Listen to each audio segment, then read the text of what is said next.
What were the 5 traits that made Napoleon so great? How did a boy born to the small island of Corsica, with Italian origins born to small nobility that's family was in debt, rise to power, and become Emperor of the French and one of the greatest military generals, if not the best general, to ever live worth trillions of dollars? What were the traits that made Napoleon so special?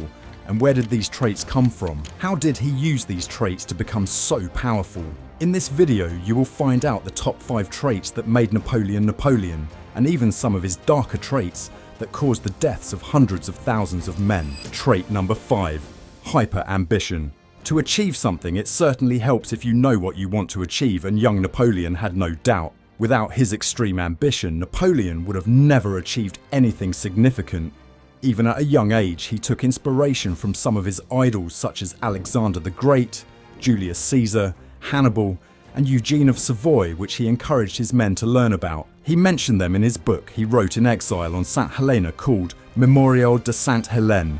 He especially admired the Prussian King Frederick the Great. He famously quoted when he arrived in Berlin, "If he were alive, I would not be here," meaning that if Frederick the Great were still alive, he would have defeated Napoleon. Napoleon believed it was his destiny to be great, believing that he can follow in the footsteps of the impactful men before him. At the age of 9, young Napoleon was sent to mainland France for education at the military academy, where he began to learn math and military history due to his father's minor nobility, which set the course of his ambition for the rest of his life. Trait number 4, his math and strategic brilliance. The reason Napoleon was able to have won 60 battles out of the 70 he fought is due to his military genius, which was a result of his exceptional math skills.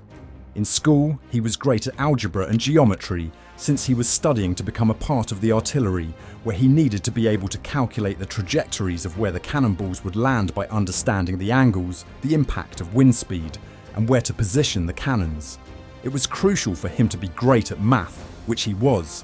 He was so great at battle tactics that he invented new ways of battle which have never been seen before, which people still study and use to this day.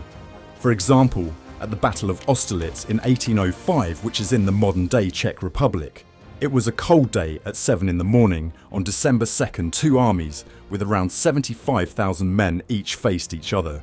The only problem is that the Allied forces, which were the enemies, held the high ground of the Pratzen Heights, and his reinforcements were still marching to the battlefield. The Allied forces were planning to steamroll Napoleon's forces because his right flank was weak, so they attacked him, but they actually got lured in. And little did they know that was Napoleon's plan all along, and they fell right into his trap. After being outnumbered for hours, the right wing still managed to fight, and reinforcements came in at around 9 AM. The Allied forces' left wing began to move off the high ground. Napoleon attacked the defences on the heights and managed to take it. Napoleon had broken the centre of their forces, and when they tried to retreat by crossing frozen lakes, the French forces fired at them, and many men drowned and froze to death, leading to a brilliant French victory displaying his strategic genius. Trait number 3, propaganda. One aspect of Napoleon's rise to power that secured his reputation as this magnificent greater-than-life itself seeming figure is his ability to spread propaganda in our modern age. Propaganda is growing even more important, especially with the rise of social media. Napoleon was great at exaggerating his accomplishments, which secured his people's support. For example, he would often lie about his enemies' death toll after important battles, so when he sent them back to France, it made him look greater than he really was. Napoleon would even exaggerate his own military strength in newspapers to instill fear upon his enemies. He avoided talking about his defeats as much as possible. He would even go as far as arresting anyone who dared to criticize him in news articles. The famous portrait of Napoleon crossing the Alps was a great example of this. It makes him look like some mythical figure, and in reality was probably more boring and not so dramatic, but as long as the French people thought he was some amazing hero, it didn't matter. The portrait of his coronation was even propaganda, since Julius Caesar was to the right of him, but he died over 2,000 years ago, so Napoleon likely had that added, and even his mother wasn't there, but in the portrait she is. Even in exile, Napoleon still only allowed certain reporters to come, and he had journalists write about him, as he was one of the greats, such as being compared to Caesar, Alexander the Great, and Hercules, claiming he had all of their best qualities combined. After even minor battles, the newspapers would make it sound as if he had conquered half of Europe overnight.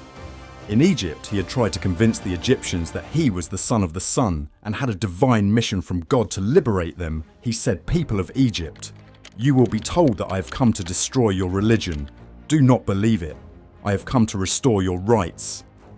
Unfortunately for Napoleon, the Egyptians saw right through this, viewing him as a foreign occupier rather than a liberator. Trait number 2. His huge ego. Arguably, the same reason behind his great success was the same reason behind his downfall: ego. Behind a lot of great men, whether they admit it or not, is a huge ego or superiority complex. Often, they pretend to be humble, but it's undeniable ego can help fuel someone's success. But if they lose control, then it will destroy them. And perhaps that's what Napoleon did when he tried to invade Russia in 1812. One of the greatest examples of his ego getting the best of him is when Russia withdrew from the continental system, which was an economic blockade imposed by Napoleon to strangle British trade by preventing European countries from trading with Britain. However, Russia found it difficult to comply due to its reliance on British markets, and eventually withdrew from the system. This withdrawal led to Napoleon becoming furious and invading Russia to show Europe who's in charge, even ignoring the advice of his generals, which some of whom were far more experienced, but he didn't listen and insisted on re-establishing order. His Russian invasion led to him losing over 400,000 men of the 600,000 men he invaded with, and even when he kept losing men, he continued forward and he finally returned due to the freezing weather and food shortages. One of Napoleon's most famous quotes is, "Impossible is a word to be found only in the dictionary of fools." Whether he is right or wrong, this quote explains his boldness and perhaps ego. Even during his coronation, he took the crown of France out of the Pope's hand and crowned himself, which was a symbol that he did not consider the Pope or any religious authority as the source of his power. It demonstrated his belief that he was the master of his own destiny. Overall, his wars even earning their own title due to the impact the Napoleonic Wars, which resulted in the death of over 6 million men. Trait number 1. Fascination. Truthfully, maybe the most important factor to his success is the fact that he was simply fascinating. In an age where a majority of military generals and leaders were rather boring, dull, and unoriginal by the book older men, all of a sudden, this Corsican boy at such a young age comes in and starts making waves, winning battle after battle, creating this curiosity and mystery around him, especially since he was a foreigner and had lots of talent. Napoleon, although introverted, was very charismatic in some ways, always wearing his iconic hat and individually speaking to some of his soldiers to make them feel recognised. He was great at giving speeches and knew exactly how to instill loyalty amongst his men, especially with his propaganda making him look like some mythical figure, adding to his intrigue. Napoleon was unique. He came up with his own styles and ideas, and he was something nobody had ever seen before.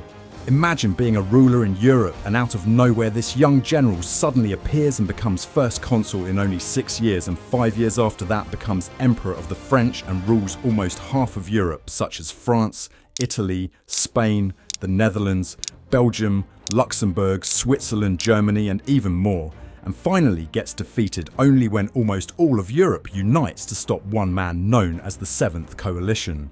This one man had been declared war on instead of France itself even escaping St. Alba when in exile and coming back to France. When greeted by King Louis' troops, instead of them killing him on the spot, they chanted, "Long live the Emperor," and joined him. Only when defeated at Waterloo, he was finally exiled to St. Helena, which was an island 1,200 miles away from any land, and had over 1,000 troops defending him at all times since they were that afraid of him leaving again.